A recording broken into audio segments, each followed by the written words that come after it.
Hi y'all, and welcome back to my channel. My name is Misty and the channel's name of course is Speculative Magpie, and we are here to talk about books today. Now it has been a while since I've done a video, and that's because I really haven't read much this month. Just haven't really been able to get into anything. It's more of a focus than anything, so I just wanted to pop on here and talk about the two books that I have read. Now, I'm doing two books in one video because both of these books are what I would call probably the tail end of middle grade and like the beginning of like maybe high school. One is definitely middle grade, and the second one is the tail end of high school, and I think that's just because of the writing style and language usage. So the first book I want to talk about is the middle grade book.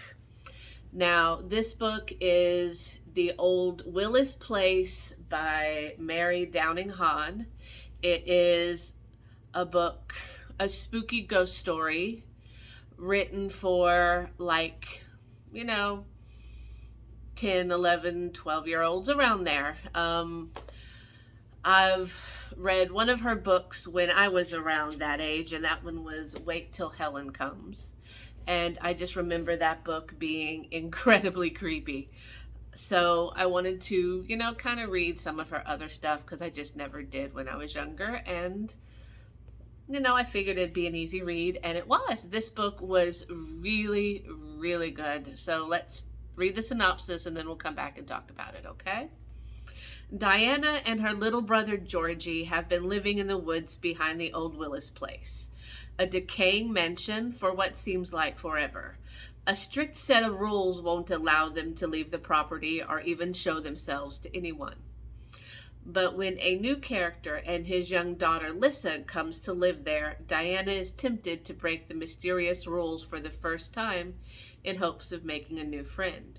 She and Georgie learn quickly, though, that breaking these rules have deadly consequences. Now, one of the things I loved so much about this book is just the ambiguity of Diana and Georgie. Because while you're really not that sure. And just the way that she writes those two children in this book, you're just left wondering if, what exactly they are and what exactly has happened to them. And Lissa, she's the girl here. She is such a relatable character. She's her father moves her around a whole bunch, and he finally got a job. He used to be a teacher, and she used to have like a steady home, but he started moving around to write his book, and he takes these odd jobs at these odd places, and Lissa is homeschooled, and she spends a lot of time by herself, but she wants friends. And so she meets these two children who tell her that, they really can't, that she can't meet her parents, and they have strict rules and all these different things. And Lissa and Diana kind of do a friendship together. Georgie is not a big fan of Lissa, but what little brother is any fan of anybody's, of their older sister's friends? So he is really not having their budding relationship, especially because Diana breaks the rules in order to be friends with Lissa. These rules are supposed to keep them safe. And of course, just like anytime rules are presented in a ghost or horror story, those rules are quickly broken. And just what you find out happened to the ghost children, sorry, spoiler, in here is very heartbreaking. It's just so sad. And I think this would be a good book.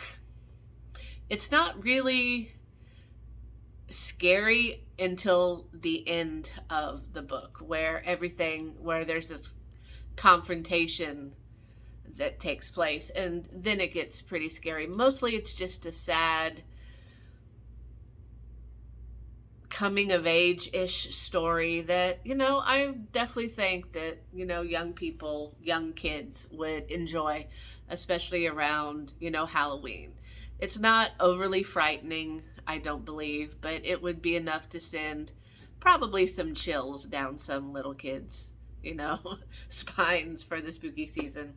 I ended up giving it a 4 out of 5 stars simply because, one, I enjoyed the story, and I really enjoy the way Mary Downing Hahn writes. She has a very good grasp on, creepy ambiance and things like that. So I really, really liked it. So highly recommend if, like me, you just wanted for some reason to read a middle grade ghost story.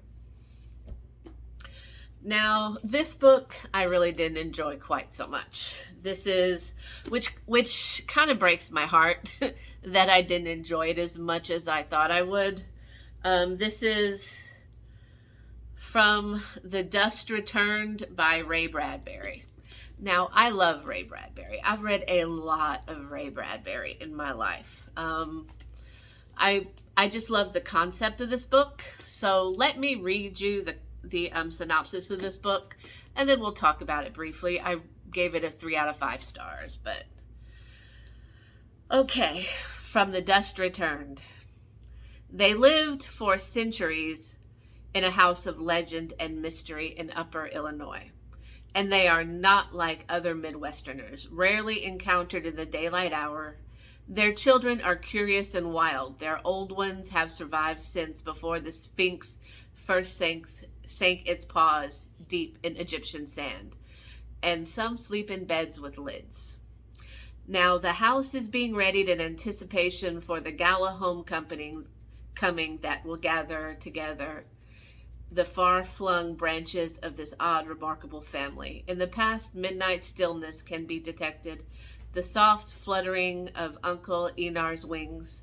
From her realm of sleep, Cece, the fairest and most special daughter, can feel the approach of many a welcome being, shapeshifter, telepath, somnambulist, vampire, as she flies high in the consciousness of bird and bat. But in the midst of eager anticipation, a sense of doom pervades, for the world is changing, and death, no stranger, will always shadow this most singular family. Father arisen from the earth, mother who never sleeps but dreams, 1,000 times great-grandmere, grandfather who keeps the wilderness of youth between his ears, and the boy who more than anyone carries the burden of time on his shoulders. Timothy, the sad and different foundling son, who must share it all, remember and tell, and who alone out of all of them must one day age, wither, and die. By turns lyrical, wistful, and poignant, and chilling, From the Dusk Return is the long-awaited new novel of the peerless Ray Bradbury, a book that will surely be numbering among his most endearing masterworks. I really wanted to love this.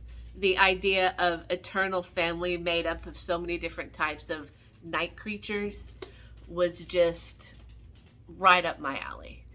And having the human son be the record keeper almost, he's the one that, well, these monsters can't tell their tale, but Timothy can. And this book was so beautifully written. It was like you were reading poetry almost. Just every chapter in here was just beautifully done. But being as Ray Bradbury took all these different short stories and kind of linked them together, it was very disjointed, and I just didn't really, in the end, enjoy the finished product. I did enjoy each separate story, but that's pretty much it. And I gave it, like I said, a 3 out of 5 stars. I just wanted to read some more Ray Bradbury in my life, and this book just wasn't it for me. So, do I recommend it? Yes, because like I said, it is really beautifully written. it's a gorgeous book, very lyrical and poetic, and at times there was some never chilling but some creepy scenes in this book, but it just wasn't it for me. So I think I'm going to give From the Dust Returned and put it on my to be given away shelf. Also with this one, I don't think I'll read this one again. But those are my reviews. I don't know if I'll have another book before the end of the month. I'm definitely going to try to get at least one more scary, spooky book in for the Halloween season. But that's pretty much what I read, is scary and spooky books, and the occasional fantasy and thriller and smut book. But those videos don't seem to do too well. So I will talk to you guys later. Thank you for coming back to my channel, and I'll talk to you soon, guys, where we can talk some more about some books and things.